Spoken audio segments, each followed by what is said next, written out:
Hello, in this video I'm going to be looking at the ISU 130. Now this tank, it is currently in store for 7,500 gold for the next 3 days. It can be bought in a bundle with the Consumables, but I would not say that is worth it because Consumables is nothing special.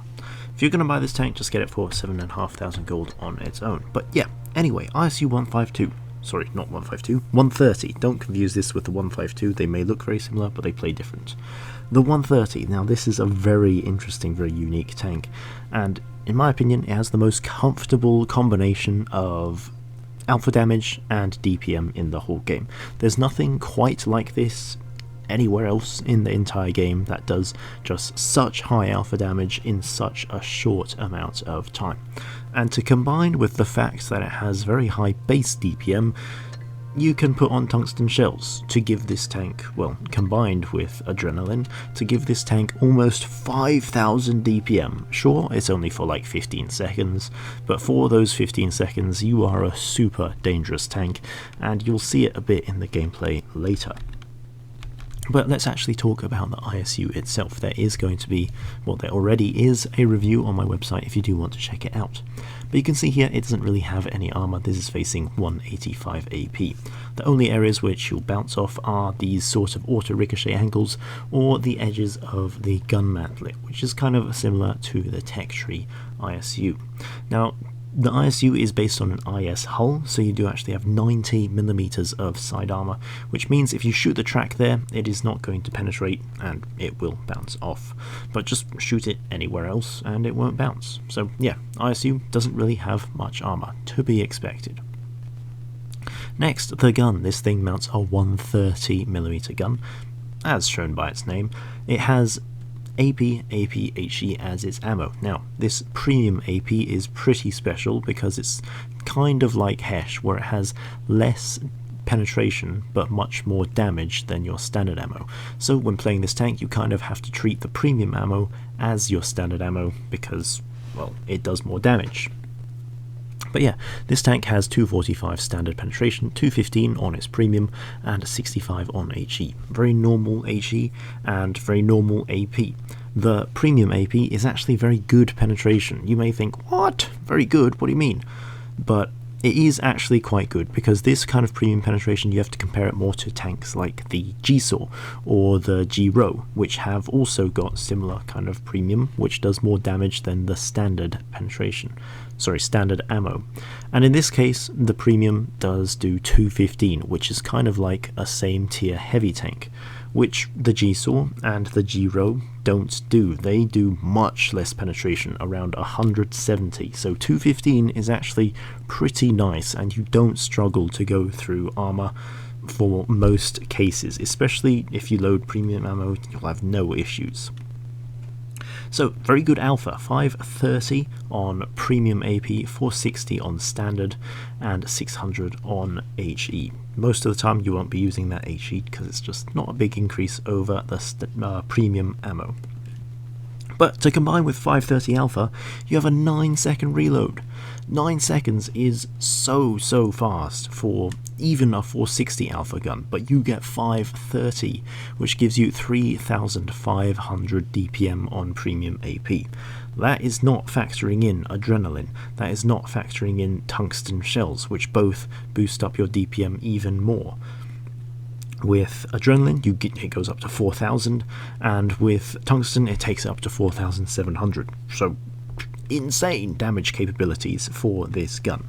Combine this with pretty decent aim time, effective aim time, amazing on-move dispersion, which allows you to just turn around and snap shots in sometimes with amazing accuracy, and great dispersion of 0.308. down to 0.262 on refined gun. The only area of this which isn't the best is the base aim time, meaning when you do stop to let that circle aim in, it can be pretty slow for it to get fully aimed in. For the most part though, you won't need it because this tank has got great on-move dispersion. Shell velocities are all pretty good, all the same, 870, 6 degrees of gun repression, and the total gun arc is 12 degrees, which is not amazing, but it's decent enough. Overall, the main points of this gun: very high damage premium AP with incredible DPM. But moving to the mobility, this thing goes 43, which is decent. It goes 12 in reverse, which is pretty slow for a tank destroyer, especially as this one doesn't have much armour. Power to weight ratio is almost 16, which is pretty decent. You can actually reach your 43 top speed, especially along flat ground. And this tank weighs 47 tons, which isn't a light tank destroyer. But the actual power to weight ratio is 14.4 horsepower per ton, still pretty decent on hard terrain, with 40 degrees per second of traverse, which is pretty good for a TD. For the most part, you won't struggle too much. You still need to try avoid getting circled, because this isn't quite quick enough to, well, just follow mediums as they turn around your tank. The power to weight ratio on medium terrain is 12.2, which isn't the best, but still, it's decent enough for this tank, and you still don't really struggle too much to get up to around the 38-40 km/h mark. And traverse speed of almost 35 degrees per second on medium terrain. Again, that's still pretty good for a tank destroyer. You still won't be able to follow mediums which are circling you, but it's still not terrible as long as you have some situational awareness. So, consumables. This tank does have quite an array. For me personally, I would not go with engine power boost or reticle calibration. Engine power boost just doesn't really suit the ISU. You don't need to be getting anywhere quickly. Really, for the most part, you're a sniping tank destroyer. On that note, reticle calibration you might think is really good, which yes, it could be, especially to help with that aim time, but for the most part this thing's accuracy is already very good, and the point of playing this tank really is just for that crazy combination of alpha damage and reload time. And what two better consumables are better to boost those than adrenaline, which decreases your reload time, and tungsten shells, which increases your alpha damage, going from 530 to 610 on your premium AP. 610, that is insane for having a 9-second reload, which goes down to 7.7 if you run adrenaline. So crazy DPM for the ISU, and no matter what you run in terms of consumables, you must have multi-purpose restoration pack. Next, provisions. I just run a normal provision setup. You'd want to maximize on your DPM, so both food and then have fuel for that traverse speed and the acceleration rate. For ammo, definitely take the most premium ammo over any other ammo type. I only take 3 HE, because for the most part HE isn't that useful. Your premium AP does 530 damage, your HE does 600. It's only a 70 difference, it's not that worth using. And your standard AP, I only take 8 because I treat the standard AP like a premium round, because it has higher penetration but less damage. Next, equipment. Definitely go with gun rammer. You are not playing this tank to have good penetration. You may think its premium penetration is quote unquote low. If you think that, just don't play an ISU. The ISU is all about that damage combined with the reload, in which case you want to be having the best possible reload time to kind of min-max on that and just give it, well, the biggest possible strength in its reload time and DPM. Next, go with camouflage net, because this tank has great camo rating for a TD, and, well, you're a sniping tank destroyer. You do need that camo rating. Next, engine accelerator. For me, I find this is more useful than the improved control. For the most part, this tank, it traverses just fine, and engine accelerator really helps you to actually get up to your top speed, whereas I've found without it on, it kind of struggles to reach its top speed, and improved control just doesn't do as much for it, at least in my opinion. Next, improved assembly, as this tank has no armour needing enhancing, so the extra 50 hit points is pretty useful, especially considering when you do take a hit, you're not likely to bounce. Next, gun lane drive, because this thing, its base aim time isn't super impressive, and you already have pretty good shell velocity for a sniping tank destroyer, so I would definitely go with the gun lane drive. You'll see it in a bit in the gameplay, but when you do stop to aim, the aim time is pretty slow. And finally, refined gun, just for that best possible dispersion at long range. You are a sniping tank destroyer, so this thing does really benefit from refined gun, and it already has amazing dispersion when moving, in fact some of the best in the entire game for a tank destroyer, so you don't really need vertical stabilizer. And then the last piece of equipment is up to you really. For me, I go with Consumable Delivery System to be able to use tungsten and adrenaline more often in battle. However, the difference is, if you want to use high-end consumables, you can actually get 3 shots off with tungsten shells, compared with using Consumable Delivery System where you can only get 2 shots off. So if you use the other setup, then you can get 3 off relatively easily, especially if you use adrenaline. But using the setup I have, you can only get 2 shots of tungsten shells with that setup. So just quickly before the proper gameplay, I want to show this quick clip which showcases the true raw power of 4.7k DPM, which this tank does have for the brief 15 seconds when you do activate tungsten shells combined with adrenaline. But here is a full HP tier 8 heavy tank. One shot, there goes, well, a third of his hit points. Second shot, another 600 damage, and then just in 16 seconds, full HP tier 8 heavy tank absolutely eviscerated. So, the true raw power of 4,700 DPM of the ISU 130. So there are 2 replays in the ISU which I'm going to show today, and the first one is going to be on Rockfield. So you can see here the ISU's mobility is not bad. Getting up to its top speed is perfectly fine, and you can see this isn't even that flat terrain or really downhill, and this thing has not really too much trouble to get up to its 43 top speed. And this is just the gameplay of the tank really. It's a sniping tank destroyer, so you go to the back of the map, sit in the bush and snipe enemies. That was a very, very low roll. Might be a min roll, because 530 damage is not supposed to roll 413, so that might just be the lowest roll possible on that ammo. But here you can see kind of how the tank plays. It is just a kind of sit in the bush type of TD. If you were to play it a bit more actively, it would be quite difficult because this doesn't have any armor to use, and really it's kind of relegated to the sniping role until later stages of the battle, where you can kind of get up towards the front lines and use your HP to trade with enemies.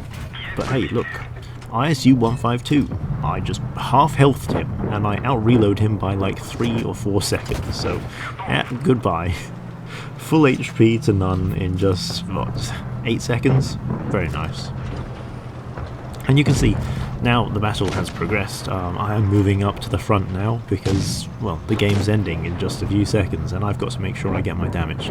But here you'll see what I mean about the aim time on that T54.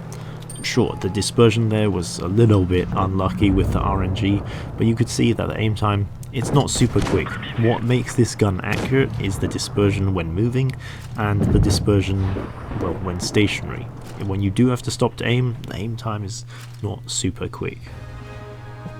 But I just wanted to show that game because it just shows you can deal damage pretty quickly and kind of how the tank plays in its normal sniping role.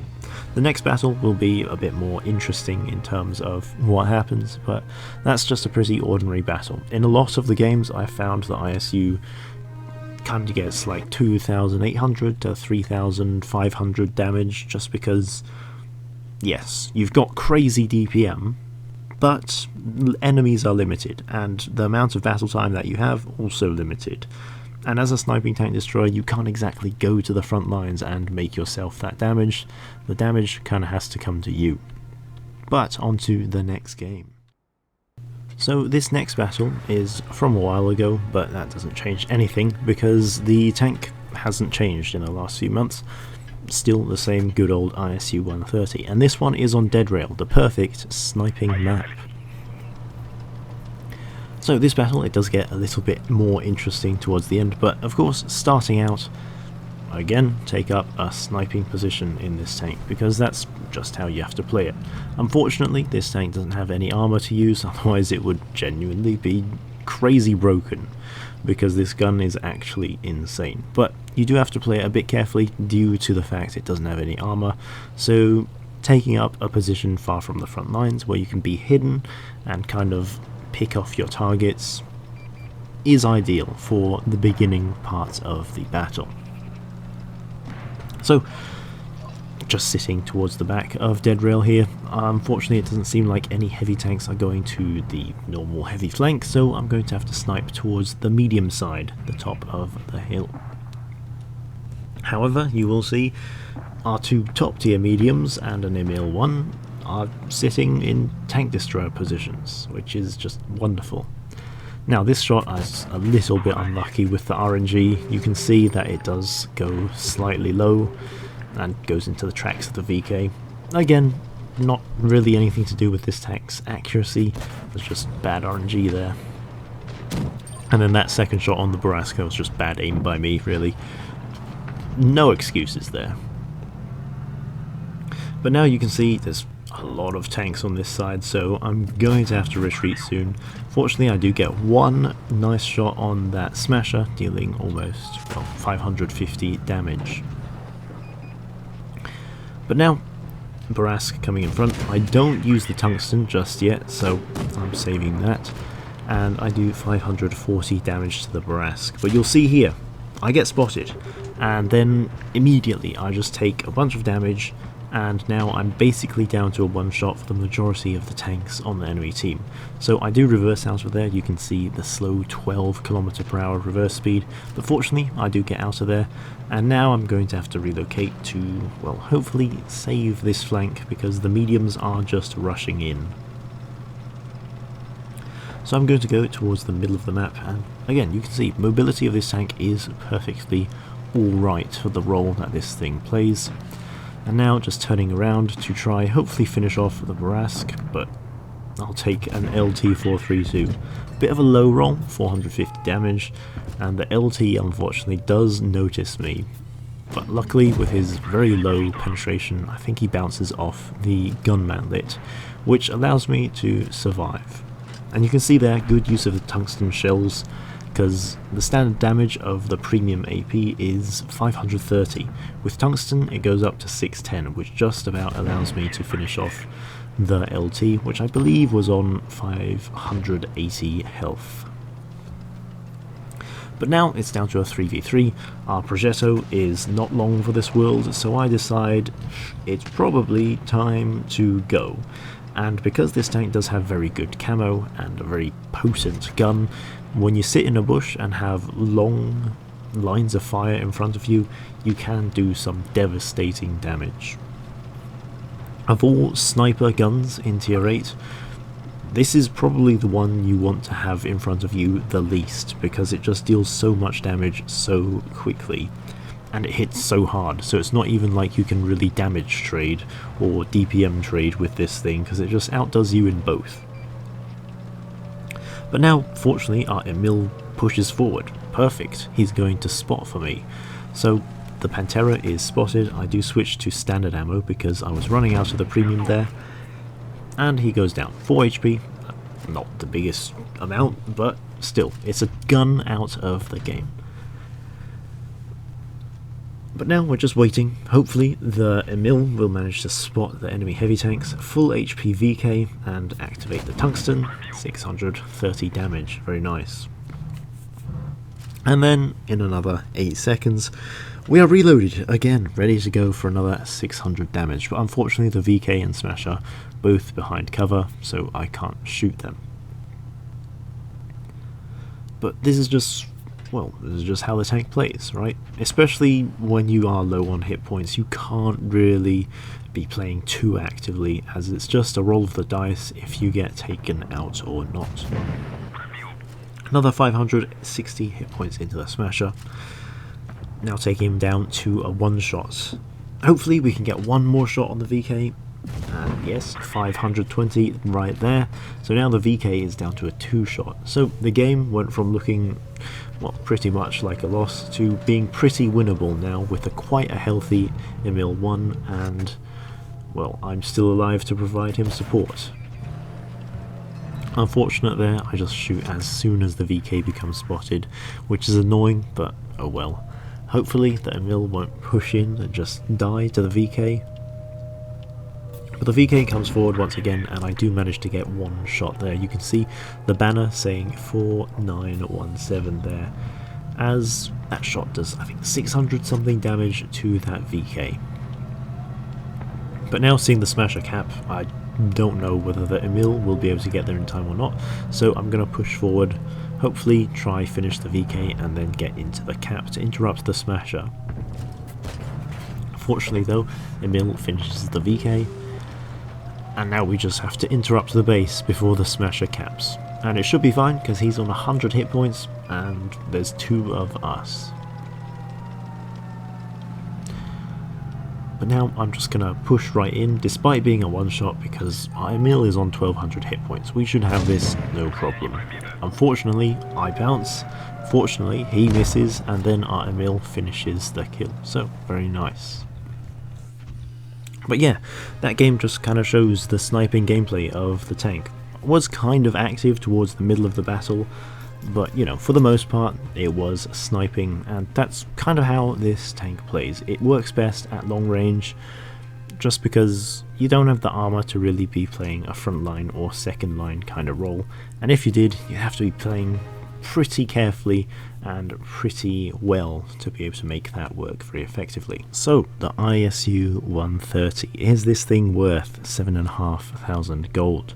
Because that's kind of the cheapest price it's going to be.